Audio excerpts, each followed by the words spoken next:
Graça e paz, abençoados. Voltando aqui com o nosso tema, quem realmente está em graça tem a manifestação de Deus. Vamos para a parte 2 agora, tá? Vamos prosseguir aqui. O irmão Paulo deu uma pausa, vamos prosseguir agora. Então, abençoado, como falamos sobre Abraão, que entendeu, na mente de Deus, ele entendeu o amor de Deus e então ele disse: Deus é bom. Ele confessou para o seu filho: meu filho, Deus não permitirá que você seja sacrificado, porque Deus é bom. Então, amados, a graça de Deus, nós do canal Luzes da Graça, viemos aqui dizer para você, nesse tema, que a graça de Deus, ela foi para todos.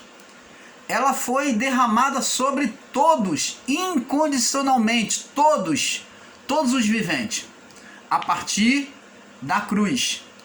Então, a partir do juízo, ela foi para todos. Por quê? Porque com o juízo feito e realizado o juízo, a vingança de Deus, aonde a ira de Deus caiu sobre aqueles que permaneceram na impiedade, sobre aqueles filhos da perdição, aqueles que não quiseram se render à voz de Deus. Então, após o juízo, a graça de Deus agora vem manifestar-se abundantemente sobre todos. Ela veio para todos, mas preste atenção. A pergunta que o irmão Paulo faz ela se manifesta na vida de todos? Este entendimento, amados, que nós temos que ter, porque a graça não se manifesta na vida de todos. Quantas pessoas estão passando necessidades? Quantas pessoas ainda estão acarretadas de doenças malignas, doenças espirituais, doenças físicas e poderiam estar curadas, poderiam estar libertas? Quantas pessoas estão passando tormento na sua vida conjugal, na sua vida, conflito na sua vida familiar? Quantas pessoas não têm paz de espírito? Tem muitas pessoas que recebem o evangelho da graça e ainda assim a vida dela continua ainda no mesmo estado. Por quê? Primeiro, porque essa pessoa não entendeu o evangelho da graça. O evangelho da graça não tem chegado à mente dela de forma nítida, ou pelos ensinos ou pelo entendimento dela. Primeiro, é necessário a pessoa entender, ela olhar Deus como um Deus bom. E outro passo é se submeter à palavra. O reino de Deus, que é a manifestação da graça de Deus, o reino de Deus, que é a manifestação da graça de Deus, não se dará após o juízo, não se daria após o juízo sobre todos.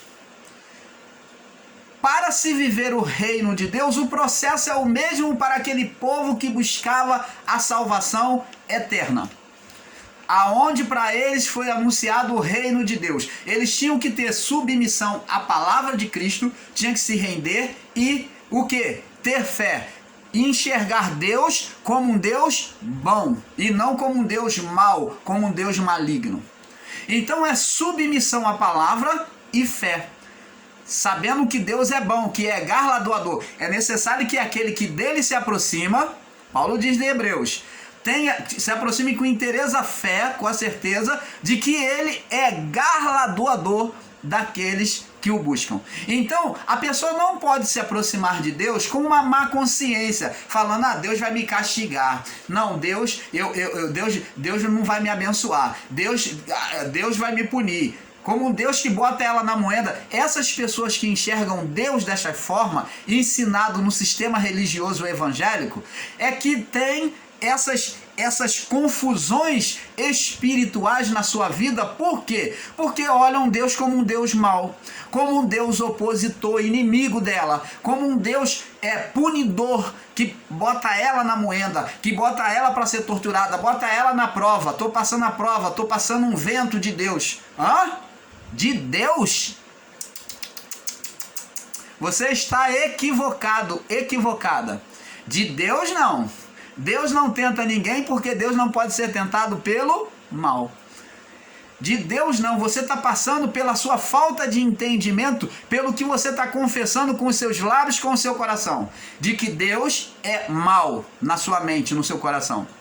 Você tem confessado de que Deus é que está botando você na moenda. O problema veio contra você e você abraçou ele como um problema de Deus. Você está entendendo, amado? Então, como imagina a sua alma, assim serás.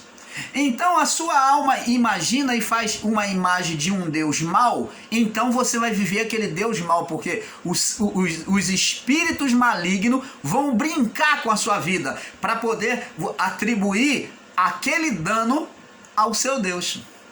Porque você entende e interpreta Deus como um Deus mau. Enquanto não reconhecermos a Deus na sua verdade e plenitude, iremos estar sim passando prova, iremos estar sim sendo açoitado pelos problemas. Mas quando enxergamos Deus na sua plenitude, como Jó depois do diálogo com Deus, então agora Deus nos proporciona, o nosso Pai Criador nos proporciona a sair daquela situação, dessa situação que está se vivendo. Você está entendendo, amado? Aquela mulher que andava encurvada, ela tinha fé em Deus, ela acreditava em Deus, era uma mulher reverente, filha de Abraão. Olha, ela não precisava de salvação não, a salvação dela já estava garantida. Jesus confessou que ela era uma filha de Abraão. E para onde iam os filhos de Abraão? Para o seio de Abraão. Então Jesus estava confessando que no espírito, após a morte dela, por meio dele, do sacrifício que ele ia fazer na cruz, ela iria subir direto, o espírito dela ia subir direto para Deus, para Abraão. Ela iria, na morte do corpo dela, ela iria direto para o seio de Abraão. É isso que Jesus está dizendo. Se ela era filha de Abraão, na morte dela, ela ia direto para o seio de Abraão. Mas e a condição aqui na vida do corpo? Era escrava, cativa de Satanás. Não poderia eu livrar essa filha de Abraão dessa enfermidade, desse espírito maligno? Então o espírito maligno estava ali na coluna dela. Assim também existem muitos filhos de Deus que, por um entendimento errado acerca de Deus, estão pagando o preço. Estão o quê? O seu espírito vai voltar para o Pai, com certeza. O seu espírito não tem estado de condenação, porque Cristo já justificou. E ele está recebendo e abraçando a palavra. Mas e o entendimento? O entendimento dele é que Deus é que colocou ele naquela situação. Deus me botou numa prova, irmão Paulo. Deus me botou numa peleja. Olha, irmão Paulo, estou passando um vento que Deus botou sobre mim. Estou igual Jó. Ah, é? Por isso que você está assim. Por isso que você está assim, por causa da sua confissão, dos seus olhos. Os seus olhos são maus. Você enxerga Deus de forma má. Se os teus olhos forem bons, todo o teu corpo será luminoso. A vida do corpo vai ser luminosa. A vida daquela mulher que andava encurvada, os olhos dela acerca de Deus era mau. Apesar de ser reverente a Deus, mas ela achava e aceitava aquela condição como se Deus tivesse colocado sobre a vida dela. E por isso ela ficou 18 anos naquele estado, julgando que Deus é que havia sentenciado ela. Ela olhava a Deus com os olhos maus, assim como Jó olhava a Deus com os olhos maus, que o bem e o mal vinha de Deus. Aquela mulher que andava encurvada da mesma forma, ela olhava que o bem e o mal também vinha de Deus. Por isso que estava assim. Então, amados, o canal Luzes da Graça vem trazer esse despertamento para você, que não cabe apenas você conhecer a palavra, não cabe apenas você dizer que é de Deus, você dizer que é igreja gloriosa, que é isso, que é aquilo, falar palavras bonitas e eruditas, palavras, suntuosas, palavras avivalistas. Não adianta você falar palavras avivalistas só, mas você tem que reconhecer a grandeza de Deus, de que você não precisa estar no estado que você está, caído todo o tempo. O cair é do homem, mas o levantar é de Deus. Então, você caiu, você tem que levantar em Deus. Você não pode estar prostrado o tempo todo na sua vida financeira, na sua vida familiar, na sua saúde. Você não pode, na sua vida conjugal, na sua vida espiritual. Você não pode estar caído o tempo todo, permanecer caído, meu irmão, minha irmã. Você tem que levantar. A sua fé tem que estar alvitada em Deus, na grandeza desse Deus, reconhecendo quem Ele é, que Ele quer o melhor para você. Ele quer as coisas boas, porque as boas dádivas é que vêm dEle. Você não pode considerar que dEle vêm as más dádivas, o que é mal. Você está entendendo, amado? Então, amado, como vimos, a graça de Deus não vem da capacidade humana, mas é a manifestação do poder de Deus invisível. Olha, o irmão Paulo está explicando aqui para você que não depende, você não precisa de você ficar analisando se o seu dinheiro vai dar para fazer isso, se você tem condição de chegar lá naquele lugar, na sua vida financeira, na sua vida material, na sua vida profissional. Não, porque a capacidade, a nossa capacidade vem de Deus. O poder que se manifesta sobre a nossa vida é invisível, é o poder espiritual que sonda o nosso coração e mente e vem executar. Porque Paulo diz, olha, porque não sabemos orar como convém, porque o Espírito intercede por nós com gemidos inexprimíveis. Não sabemos pedir a Deus como convém, mas o Espírito sonda o nosso coração, o Espírito Santo, e ele intercede por nós. Você está entendendo, amado? Então, temos que ter esse perfeito entendimento. A nossa capacidade a nossa capacidade vem de Deus e não vivemos de capacidade humana, mas a manifestação do poder de Deus de forma invisível na vida daqueles que amam a Deus. Vamos lá no livro de 1 Coríntios 2:19. Diz aqui, ó. Não, 1 Coríntios 2:9, me perdoe. Mas como está escrito, as coisas que o olho não viu, ó, os olhos não viram, são invisíveis, e o ouvido não ouviu, ninguém falou, e nem subiram ao coração do homem, são as coisas que Deus preparou para aqueles que o amam, que lhe obedecem. Aquele que tem os meus mandamentos e os guarda, Jesus falou, esse é o que me ama, e eu também o amarei e me manifestarei a ele. Então, meu Pai também o amará, eu também o amarei e me manifestarei a ele. Então, quem ama a Deus, quem vive uma vida com Deus e enxerga a Deus com o seu olhar puro, como um Deus bom, como um Deus que faz ela triunfar sobre os problemas, porque isto é fé. Isto é você acreditar no poder de Deus, é você ver Deus da forma que Ele é, como um Deus poderoso, onipotente, onisciente e onipresente. E não como um Deus mau. Então essas coisas que o olho não viu, o ouvido não ouviu, são as que Deus, que não subiram ao coração do homem, são as que Deus preparou para aqueles que o amam. Então isso quer dizer que a manifestação do Pai, o Pai Criador, o nosso Pai Criador, é invisível na vida daqueles que creem, aqueles que se submetem, que fazem segundo a sua vontade. Essa é a manifestação do reino da graça de Deus. Em tudo que o irmão Paulo vai fazer, o Espírito está com ele, está cooperando. Todas as coisas cooperam para o bem, em favor daquele que ama a Deus. Você ama a Deus? Você tem visto, se você ama a Deus, você obedece a palavra dele, os estatutos dele, e você também olha ele de bons olhos, porque quem ama não olha a pessoa de maus olhos, como um Deus mau. Quem ama se sujeita aos mandamentos do Pai. Você está entendendo? Aí sim, todas as coisas vão cooperar com o irmão Paulo. Em tudo que o irmão Paulo fizer, aonde pôr as tuas mãos, tudo te fará prosperar, tudo te irá bem. Aonde tocar a planta dos teus pés, ali prosperarás. Não foi que Deus falou para Abraão, para Isaac, para Jacó? Por quê? Porque foram pessoas aliançadas, compromissadas com o Pai Criador. Você está entendendo, amado?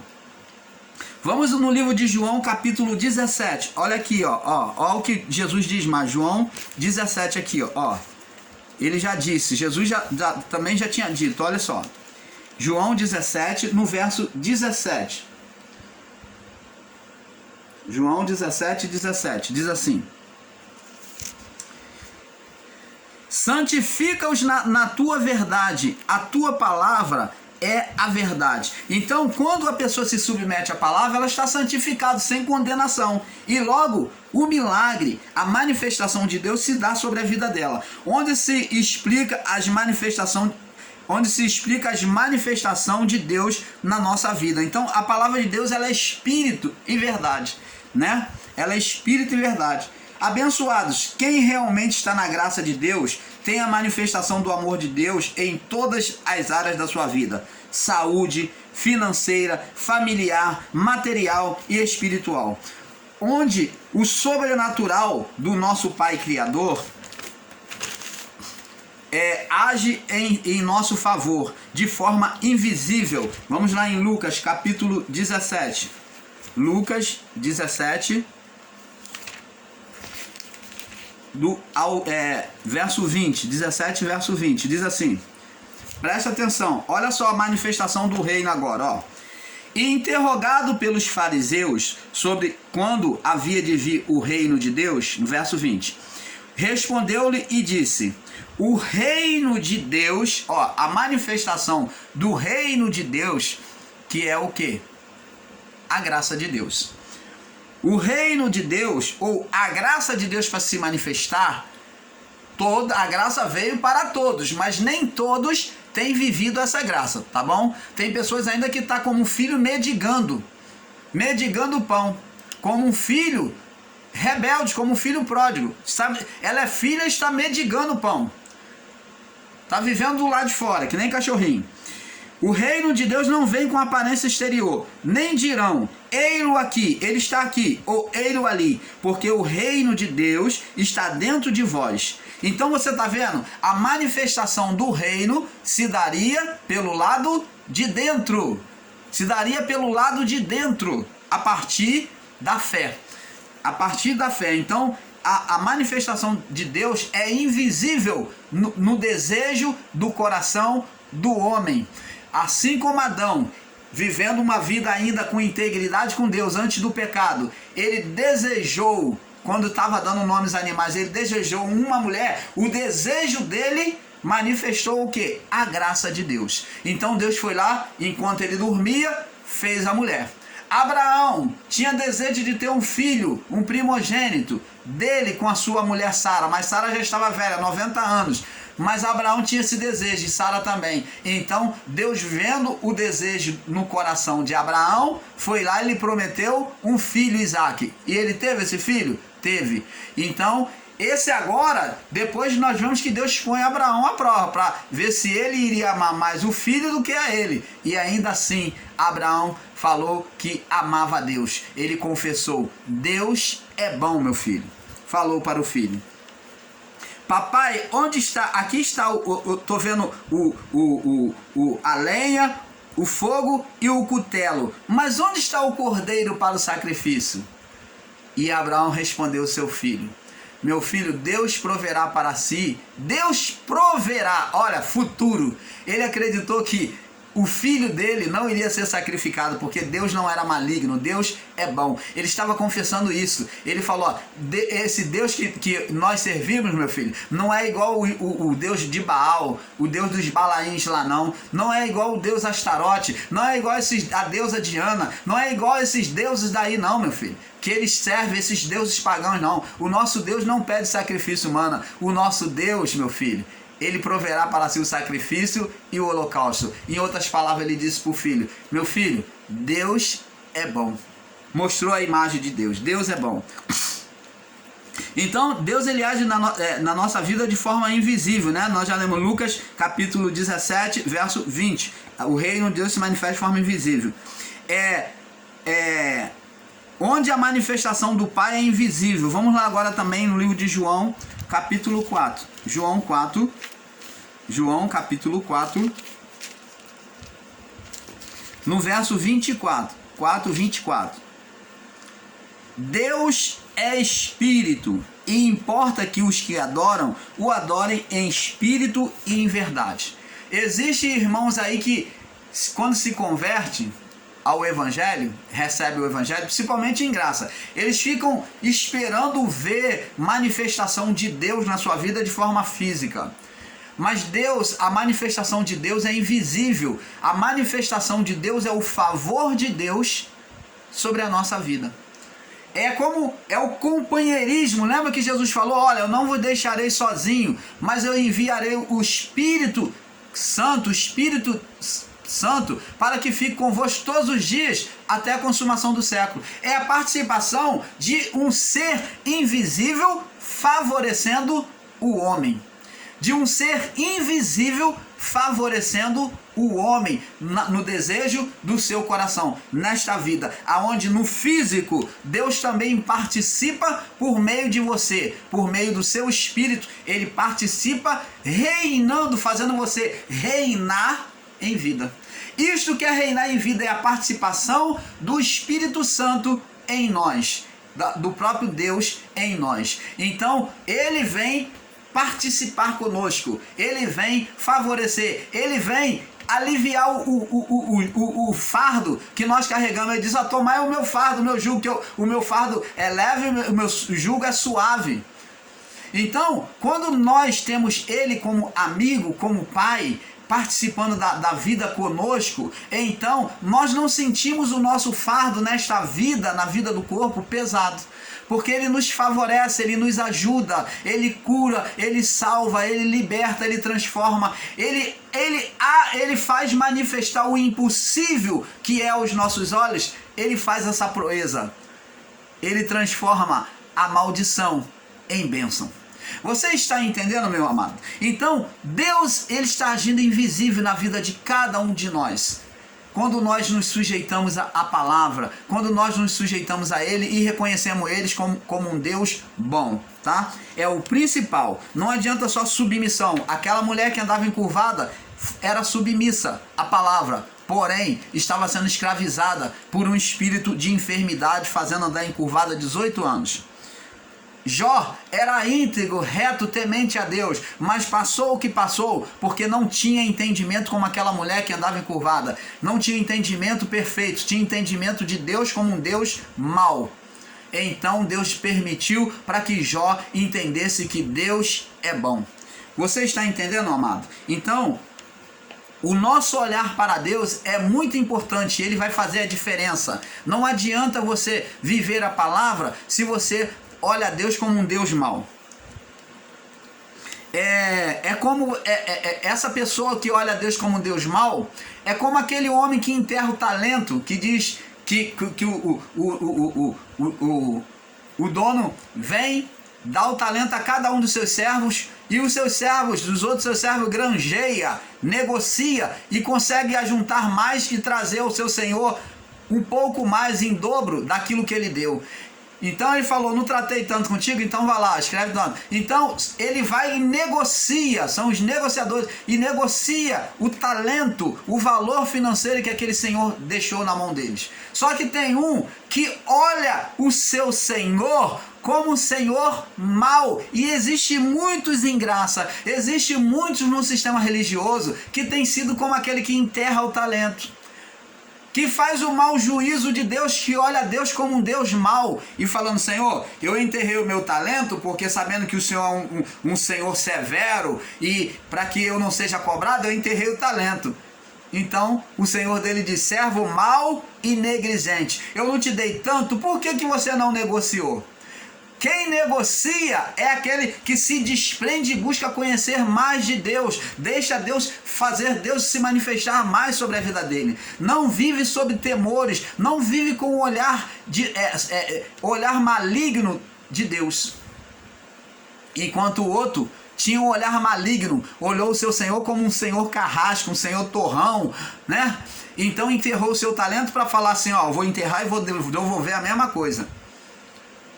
E nesse o Senhor não teve prazer. Deus não tem prazer naquele que pode ser até servo, pode ser até filho, mas no entanto, se olha a Deus de maus olhos, se tem os olhos maus acerca de Deus, esse daí tem sido desmerecido.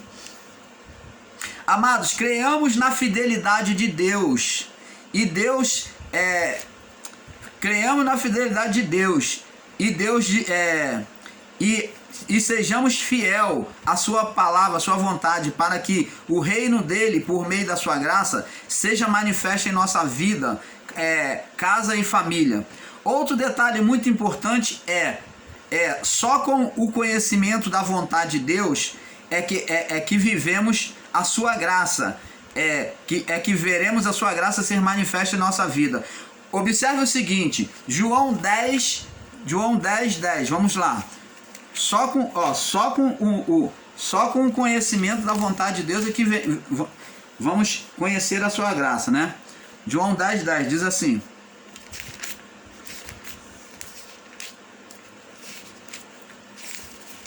João 10, 10, muito conhecido.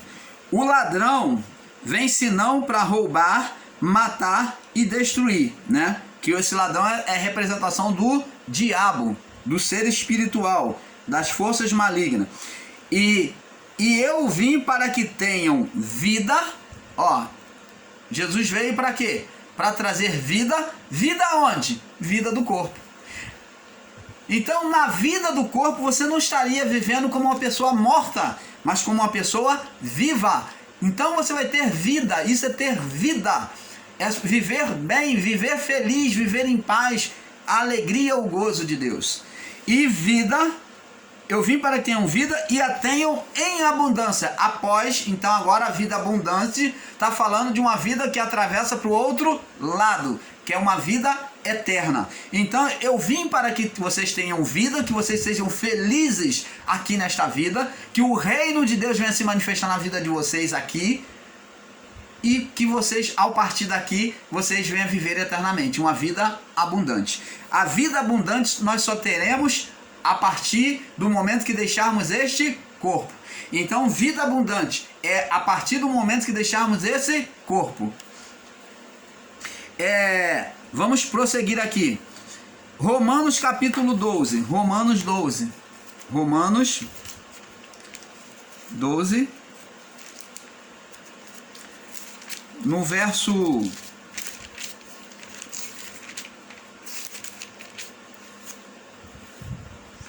2, diz assim. Vamos ler do verso 1 em diante, para não ficar fora do contexto, tá? Para não trazer confusão à mente dos nossos irmãos. Diz assim: Rogo-vos, pois, irmãos, pela compaixão de Deus, que apresenteis os vossos corpos como um sacrifício vivo, santo e agradável a Deus, que é o vosso culto racional. Então, a vida no corpo tinha que ser de forma santa, né? Santo, o vosso corpo como um sacrifício santo, vivo e agradável a Deus. É uma vida reverente à palavra do Pai.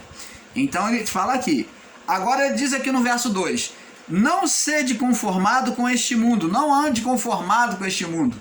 O mundo aceita tudo como de Deus. O mundo aceita toda malignidade que vem, ele diz é Deus, é de Deus. Foi Deus que quis assim.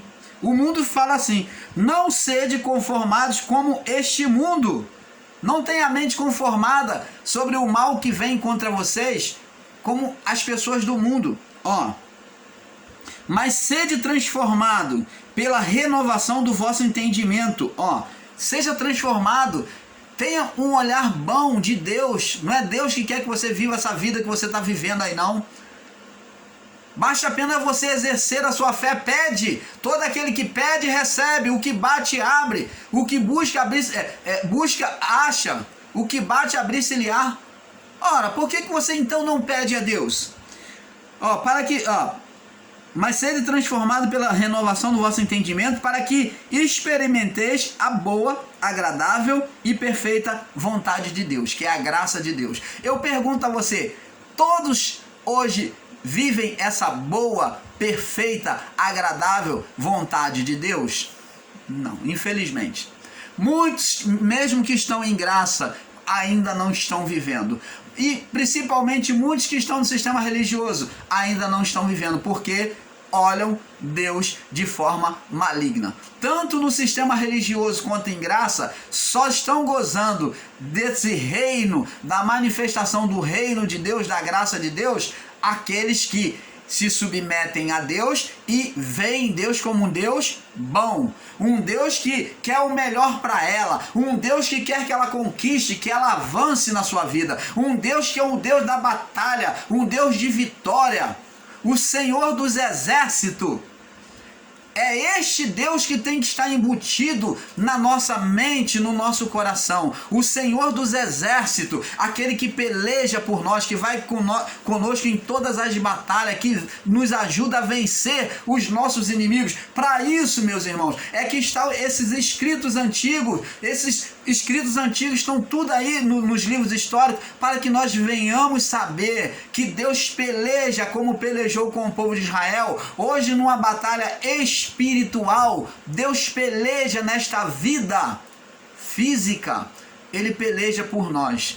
Ele, sendo espiritual, Ele nos favorece. E quando tem ação espiritual maligna demandando contra a nossa vida, tentando impedir de sermos felizes, Deus vai lá e toma a frente na vida daquele que tem fé, que crê nele, que determina o poder, a manifestação do poder de Deus sobre a sua vida. É dessa forma, amados, que nós temos que enxergar a Deus. Não como um Deus mau. Ah, é vontade do Senhor. Tudo é vontade do Senhor. É mesmo? Não, irmão Paulo. Tudo é Deus. Ah, o meu filho está assim num vício. É Deus, é Deus, é de Deus. Tudo é Deus. Deus está no controle de tudo. Ah, verdade. Pelo menos uma verdade você falou. Deus está no controle de tudo. Só muitas das vezes não controla a mente daquele que pensa errado acerca dele. Deus é soberano, ninguém nega isso, meu irmão, minha irmã. Mas, se você ficar prostrado, se você não usar a sua fé, não fazer uma imagem boa de Deus, você vai perecer a vida toda como filho de Deus. Vai ficar como aquela mulher. Ela ficou 18 anos, hein? Você está disposto a ficar 18 anos da sua vida escravizado por forças espirituais? Sendo vencido pelos seus inimigos espirituais invisíveis aí, que te cercam, que fazem trama, que frustram os seus sonhos e os desejos do seu coração? Ou você vai se levantar, reconhecer que Deus é contigo, de que o seu Senhor, o seu Deus, o seu Pai acima de tudo, Ele é dominador de tudo.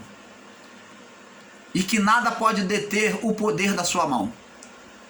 Que Ele quer o bem para você, Ele te faz avançar, Ele te faz triunfar em meio a qualquer dificuldade desta vida.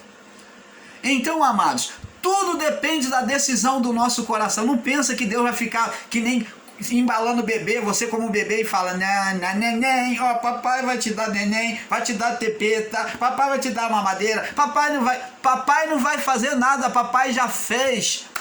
Jesus disse: está consumado.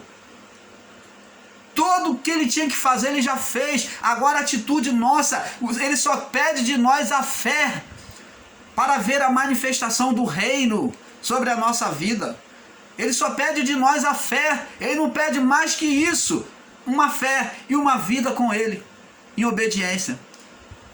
Será que isso é difícil para você, meu irmão, minha irmã? Para você tornar a sua vida uma vida vitoriosa?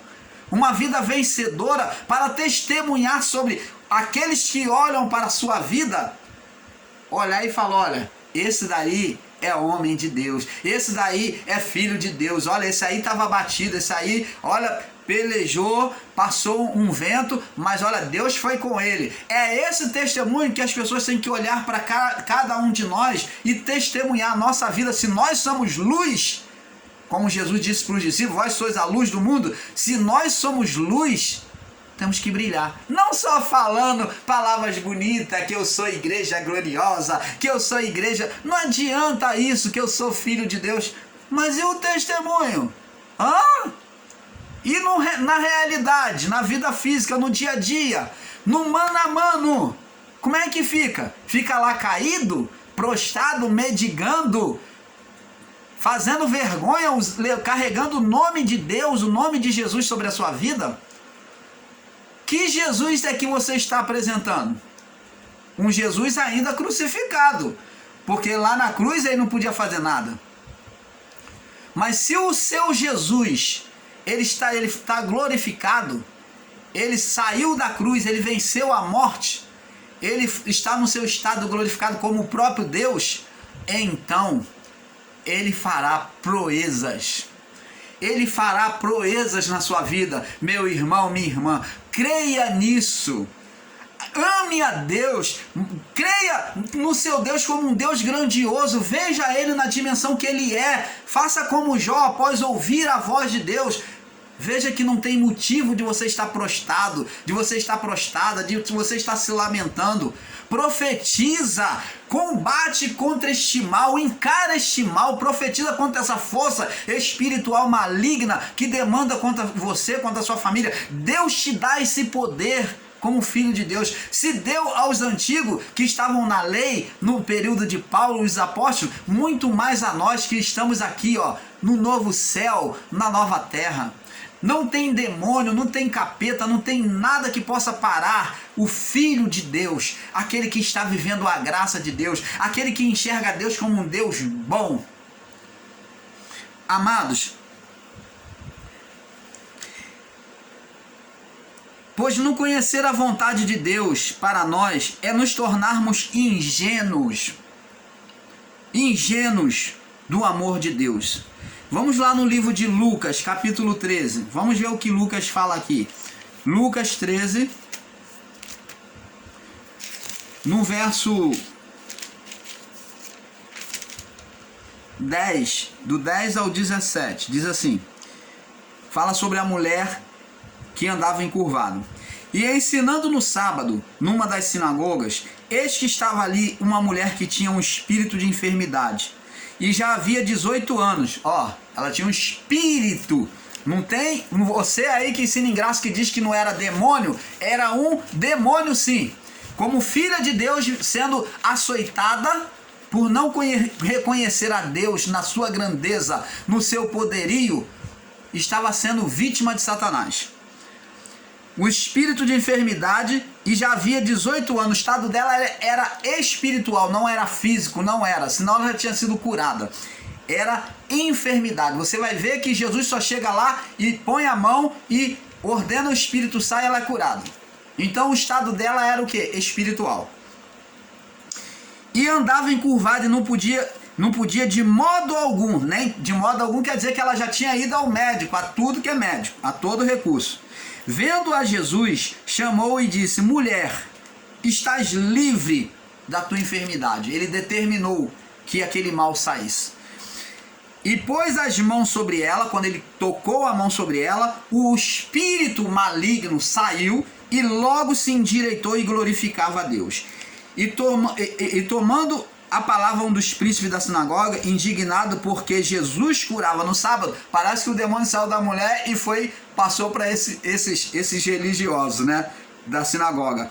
E diz aqui, e disse à multidão, 6 dias há que se é lícito trabalhar, nesses pois vinde para ser descurado, e não no dia de sábado. Então se levantou contra ele e contra a mulher, dizendo, mulher, você tem 6 dias para trabalhar, hoje não é dia de você vir para ser curado não, hoje não é dia de cura. É isso que ele estava dizendo. E respondendo, porém, o Senhor disse, hipócrita é aquele que faz uma falsa apresentação, confessa uma coisa, mas é outra. Esse é hipócrita, é o mentiroso, né? É o ator, né? Hipócrita. No sábado não despende da manjedoura cada um de vós o seu boi ou a sua jumenta e não leva a beber? Tá vendo? Jesus logo mostrou o ponto de hipocrisia deles. Vocês não dão valor ao seu boi, a sua jumenta e vai levar para beber? Vocês não deviam fazer isso, porque não pode fazer serviço nenhum no dia de sábado.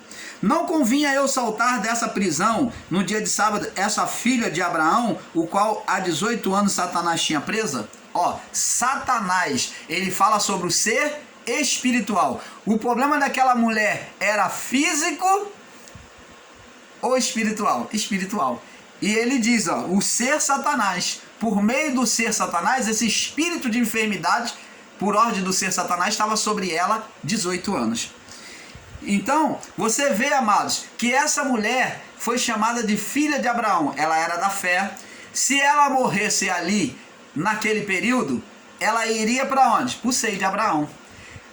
Espiritualmente, ela estava justificada. O espírito dela não podia subir por causa do estado de condenação, porque só a partir da cruz de Cristo. Mas a sua alma ia para onde? Para o seio de Abraão. Por isso Jesus chamou ela de filho de Abraão, de filha de Abraão, porque dizendo que o estado espiritual dela era saudável, era puro, era santa.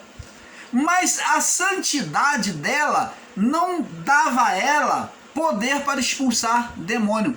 O que ela poderia fazer para expulsar demônio era exercer a fé, reconhecer a Deus como Ele é. O meu Deus não só é um Deus de palavra, mas o meu Deus também me cura. E ela não tinha essa fé. Ela entendia que aquela enfermidade, após vários tratamentos e não conseguiu resolver, era de Deus.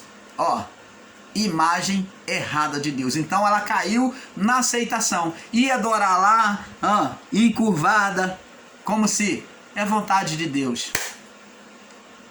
E não era. Quantos estão aí dentro do sistema religioso? Quantos estão vivendo uma vida aí que se diz ser filhos de Deus, filha de Deus, e estão sendo escravizados por forças espirituais? Os demônios estão, se aproveitando dela, porque desconhecem o poder e a vontade de Deus. É como Jesus falou para os discípulos que queria lançar fogo sobre os inimigos dele, né? João e Pedro e Tiago, que quer que oremos para que desça fogo do céu que cai sobre ele, que não quer aceitar a palavra do Senhor, que quer expulsar o Senhor da cidade. E Jesus falou: vocês não conhecem de que espírito sois? Errais por não conhecer as escrituras. Tem que conhecer a escritura, a vontade de Deus e o poder de Deus. Opa! Essa mulher não conhecia o poder de Deus. Quantos estão aí em graça? Quantos estão no sistema religioso e não conhecem o poder de Deus? Então, abençoados, essa mulher não tinha fé para sair daquela situação. João capítulo 42. Vamos lá, João capítulo 42. Vamos ler aqui. João 42. Vamos ver se dá para terminar nesse vídeo. Senão terminamos no próximo. João não. É Jó 42. Me perdoe. Jó 42. Jó 42. Ela, como Jó, ela tinha um pensamento errado de Deus. Jó 42, no verso 5. Diz aqui: com o ouvir dos meus ouvidos, ouvi. Jó conheceu a Deus. Por quê? Como que Jó conheceu a Deus? Está escrito aqui: com o ouvido dos meus ouvidos, eu ouvi acerca de ti. Assim também essa mulher, que andava encurvada. Mas agora, como ela também viu Jesus frente a frente, mas agora, depois que Deus teve o diálogo com Jó, Jó fala: mas agora os meus olhos te veem, agora te veem os meus olhos. Por isso eu me abomino, eu me condeno e me arrependo no pó e na cinza, por tudo que eu falei. Você está entendendo, amado? Abençoados, amado, ser só um adorador não nos faz capazes para conquistar as bênçãos da manifestação do poder de Deus, pois é preciso ter fé, como está escrito lá no livro de Hebreus 11. Vamos lá, Hebreus 11. Hebreus 11. Hebreus 11 diz assim, no verso 6 ao 8: Ora, sem fé é impossível agradar-lhe. Sem a fé é impossível agradar-lhe. Olha, eu quero deixar bem claro aqui que a fé é a pessoa reconhecer quem é Deus. Onisciente, onipresente, onipotente. Reconhecer quem é Deus e, acima de tudo, que o Deus é bom. Ela tem uma imagem perfeita de Deus. Então a fé tem a imagem perfeita de Deus. Nós vamos falar sobre isso. Ora, sem fé é impossível agradar-lhe, porque é necessário que aquele que se aproxima de Deus creia que ele existe. Então, sem fé é impossível agradar ou manifestar Deus na sua vida. Então, é necessário que aquele que dele se aproxima, aquele que quer se aproximar de Deus ou fazer a manifestação de Deus sobre a sua vida, creia que ele exista. Primeiro ponto, a existência de Deus. Tem gente que nega que Deus não existe. Então, enquanto você for ateu, você não vai ter uma manifestação perfeita de Deus. A existência de Deus é o primeiro passo. E segundo, e que é galardoador daqueles que o buscam. Que tenha que ter agora uma boa imagem de Deus, que Deus é bom, que ele dá àquele que pede, porque todo aquele que bate, abrir-se-lhe-á.